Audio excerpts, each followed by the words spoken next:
give a brief summary. First thing when we sat down, the first thing he did was compliment my duster because ayun, I didn't have time. I was quite sick. Actually, dun ako naghilamos sa loob actually.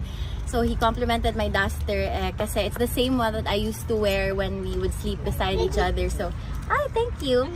So I think it kind of gave him a glimpse of home, you know, yung pambahay ko. And ayun, I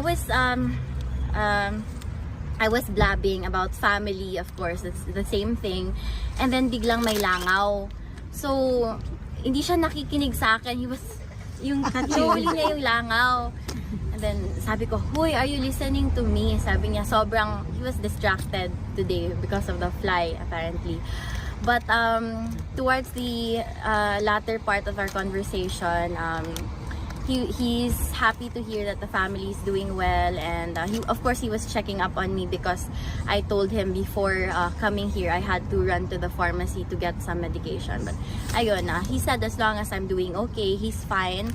And I told him that all of you are waiting here today, so he sends his warm love and regards, of course. And then he says na no regrets and no apologies. He did what he could for his country.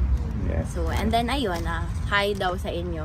Sabi ko, do you wanna say something? Because all of them, they wait outside for you every day. So, ayun, hello, and his love and gratitude, and ayun, yung message niya. Okay.